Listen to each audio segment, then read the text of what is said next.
I have got a perspective on Satan that you may have never heard before that I want to bring up to you, because Please. I've been very interested in angels, Lucifer, Satan, because the world that the worlds I'm going to be writing after the rabbits that you see back here deals with the fall of Lucifer. So I'm actually actively involved in using Christian mythology as a background for fantasy. And it's good you're using rabbits because the Eastern mythology connects us, to rabbits, and so it's interesting. Rabbits first, then angels and jinn. That's where I'm going. Okay. But so I was studying angels and jinn and demons, and so I was trying to ask as many different people, had with some degree of authority on these, particularly regarding free will, of whether or not the angels have free will. My father is an Anglican priest, and my grandfather is a Southern Baptist minister. And so your father was already a rebel. Your father's already a rebel going against grandpa on that.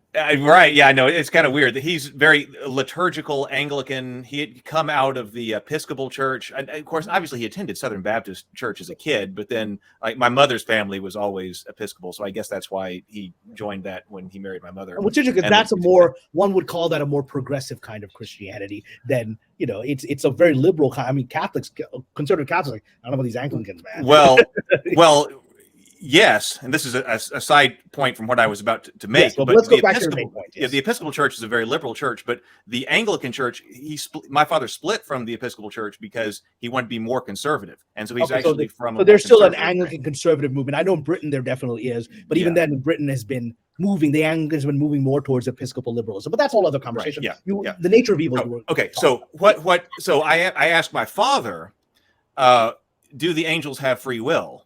And he immediately answered, no, they do not. And so I wanted to know, okay, well then how did Lucifer fall?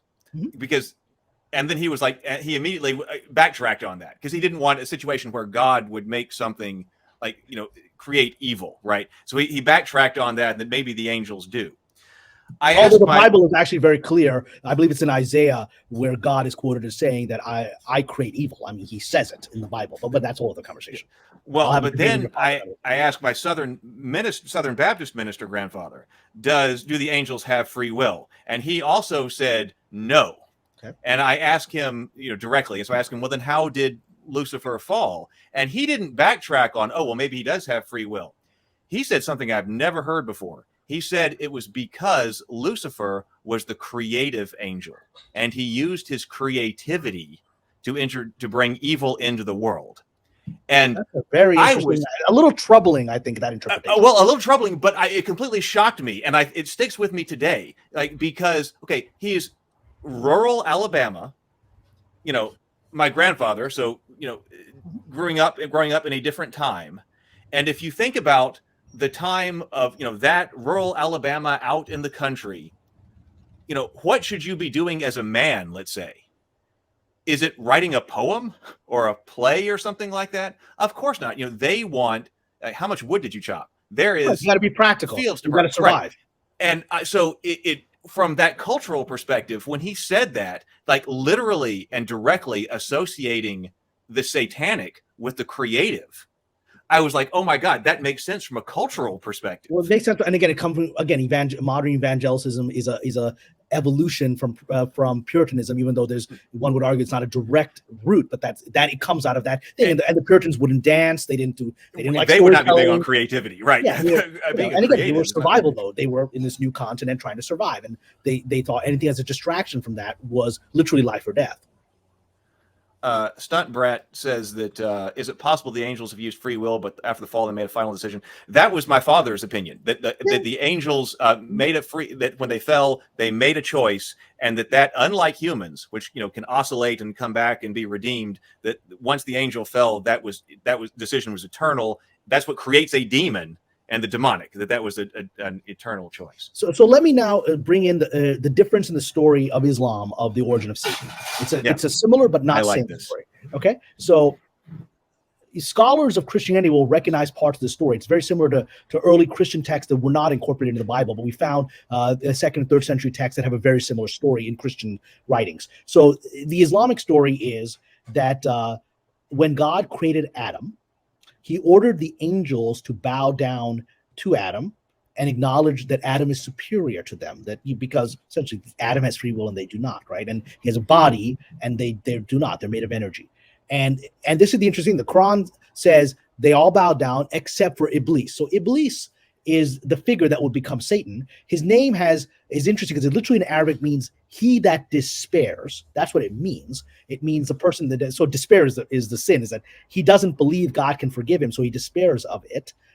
So Iblis refuses to do so. And in a later part of the Quran, or in a different part of the Quran, it's not later, it's not a linear book, but in a different part of the Quran, Iblis is identified as a jinn and not an angel. So and there's all kinds of stories that he was like the king of the jinn, and because of that status, he was allowed to be as high as the angels, and so he was amongst them when the command came, and the angels automatically obeyed because they're robotic, right? Whereas Iblis, who had the jinn's free will, refused to do so, and God asked him, "Why are you not bowing?" And the response is, "Because I'm better than him. You made him of mud, of earth. And you made me," of the Islamic tradition, is the jinn is created of smokeless fire. The angels are created of light. And then the jinn are created essentially of plasma, right? Something that's partly material, partly energetic. Angels are pure energy. So they're in between human and angel, right? So they are made of smokeless fire. And he said, "You made me of fire." So it's like the first sin is actually racism. I'm better than him because of my ontological, you made me better in the way I look, in my essence. And that's not for him to make that judgment, but he did. And so God says, "Well, get out. It's not for you to show pride here in paradise. You don't. If you're going to question me, get out." And then, Iblis realizes that he's essentially condemned himself to hell, and that's why he despairs. But he's too proud to change his mind on that and say, "You know what? I'm going to bow down." He says, "All right, can you give me some time? Don't throw me in hell right now. Give me some time." He asked for time. He asked for respite. And God says, "All right, you have time." He said, "Now I'm going to tell you what I'm going to do with the time you just gave me." So he's like a trick, right? You gave me some time. You showed me your mercy. You didn't throw me in hell immediately for disobeying you. Now I'm going to tell you what I'm going to do with my time that you gave me. I'm going to tempt these human beings. I'm going to whisper into their ear. So they're called the whisperers of jinn. I'm going to put ideas in their minds, raise lust in them, anger, aggression. They will kill each other. They will commit abominations in this earth. And then you will see that I was right and that they are inferior to me, right? Because I'm not going to do anything to them. I'm just going to put the idea in their head, and they're going to freely do it of their own free will, right? And you will see how bad they are. And God says, "All right, do that. And anyone who follows you will be in hell with you." So that's the story, right? So now already that's a different story, because now he's a jinn and not an angel. He has free will. And he's actually playing a game with God. He's manipulated the situation of getting a respite to say, "Now I'm going to use the time you gave me to screw with these guys," right?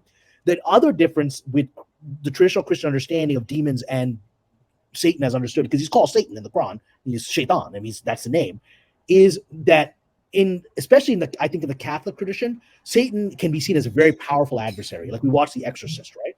It's a terrifying movie. He ends up killing 2 priests. They despite all the power of Christ compels you, it doesn't listen, right? And it doesn't seem that they don't seem to have power over it.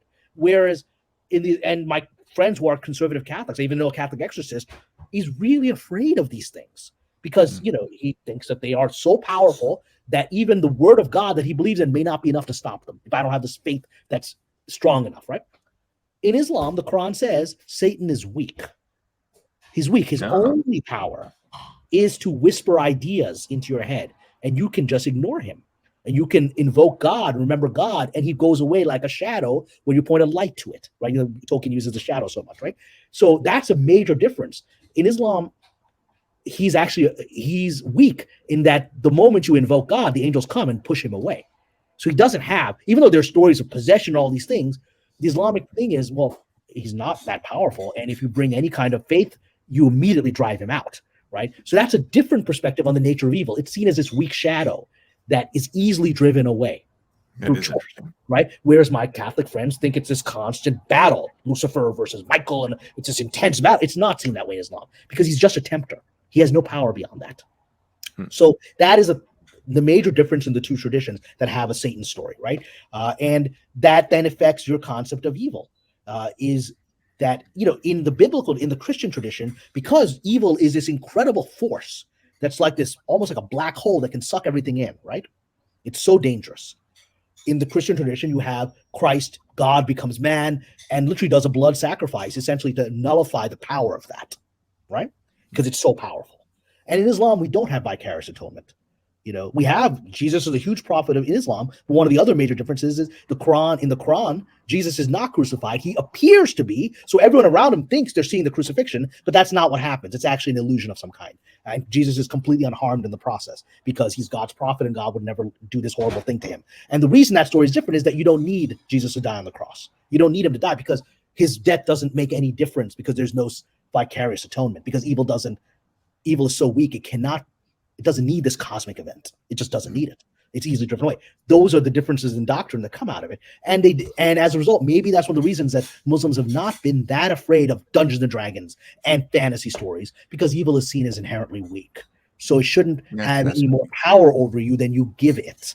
Whereas you're coming out of Christian tradition, the very presence of the Dungeons and Dragons book or the toys, whatever, in your house invites this incredible force of danger into your life. That's a different perspective. That's really interesting. That's really interesting. I knew you were the exact person to have this conversation with.